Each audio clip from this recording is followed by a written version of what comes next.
एक बार फिर से इशारों इशारों में मोदी जी को नसीहत दे डाले मोहन भागवत, जिसके बाद से मोहन भागवत का बयान का हो रहा है काफी चर्चा। मोहन भागवत क्या बोले हैं, आइए आपको वीडियो में बताते हैं। वीडियो को अंत तक देखिएगा तभी समझ में आएगा। नमस्कार, मेरा नाम विश्वजीत कुमार और आप देख रहे हैं वाक फॉर इंडिया न्यूज। आरएसएस प्रमुख मोहन भागवत फिर से एक बार इशारों इशारों में मोदी जी को नसीहत दे डाले हैं। इससे भी पहले मोदी जी को लेके एक बयान दिए थे जिसका काफी चर्चा हुआ था।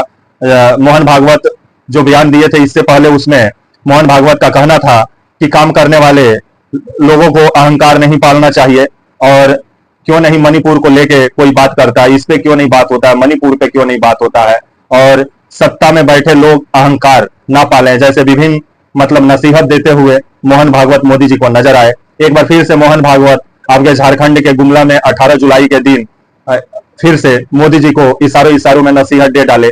और जिस तरह से आपका 18 जुलाई गुमला में वो राष्ट्रीय स्वयंसेवक संघ का एक कार्यक्रम में पहुंचे हुए थे, जहां वो बयान दे करके एक बार फिर से चर्चा के केंद्र में आ गए हैं।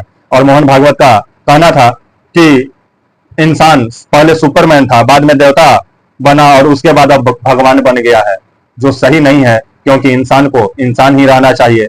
जिसके बाद से इस बयान का भी काफी चर्चा हो रहा है, क्योंकि इससे भी पहले जो इशारों इशारों में जो नसीहत दिए थे मोहन भागवत, वो मोदी जी के लिए था। और ये भी नसीहत जिस तरह से आपके कांग्रेस और जो समाजवादी पार्टी है, चाहे विभिन्न जो विपक्षी पार्टी हैं, एक बार फिर से मोदी जी पर हमलावर हो गए हैं जब से मोहन भागवत बयान दिए हैं। और मोहन भागवत का कहना था कि मोहन भागवत का कहना था कि इंसान पहले सुपरमैन बना, फिर देवता बना और उसके बाद अब भगवान बन गया है। और जिस तरह से इस बयान को मोदी जी से जोड़ के देखा जा रहा है, क्योंकि मोदी जी खुद बोलते हैं कि उनका अवतार हुआ, उनका बायोलॉजिकल जन्म है नहीं, जिसके बाद से इस बयान को लेकर के अब कांग्रेस बीजेपी पर काफी हमलावर है। और अभी आरएसएस और बीजेपी के बीच में जो खटपट चल रहा है, उसका अभी पूरा मजा कांग्रेस और विपक्षी दल उठा रहे हैं। तो वहीं आने वाले समय में जिस तरह से मोहन भागवत और मोदी जी के बीच जिस तरह से मतलब दरार पड़ते हुए नजर आ रहा है, तो आने वाले समय में आरएसएस के राह पर भारतीय जनता पार्टी चलती है कि भारतीय जनता पार्टी के राह पे आरएसएस चलता है, लेकिन आरएसएस का भी भारतीय जनता पार्टी के राह पे चल नहीं सकता है, क्योंकि बीजेपी को जन्म देने वाला ही आरएसएस है।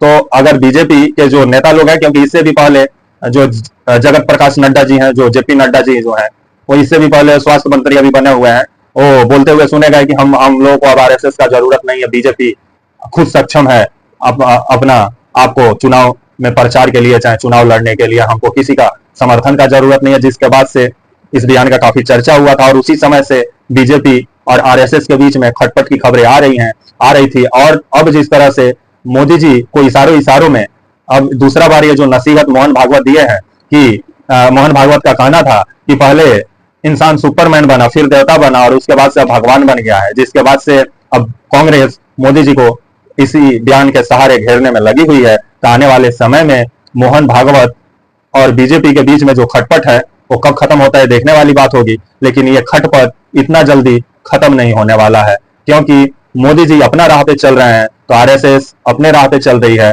और आरएसएस का मानना है कि आरएसएस जो राह बनाई है उस पर बीजेपी चले, लेकिन अभी मोदी जी वाला जो बीजेपी है वो चलने को तैयार नहीं है। जिस वजह से आरएसएस और बीजेपी के बीच में अभी खटपट की खबरें आपको सुनने को आए दिन मिल ही रही हैं। और अब जिस तरह से मोहन भागवत का बयान सामने आया है कि पहले इंसान सुपरमैन बना, उसके बाद देवता बना, भगवान बन गया है, तो इस पर आने वाले समय में अब बीजेपी क्या करती है देखने वाली बात होगी। तब तक के लिए आप मुझे इजाजत दीजिए और आप हमारे channel walk for India news को प्लीज लाइक और सब्सक्राइब और शेयर करना ना भूलें। तब तक के लिए नमस्कार, जय हिंद, वंदे मातरम।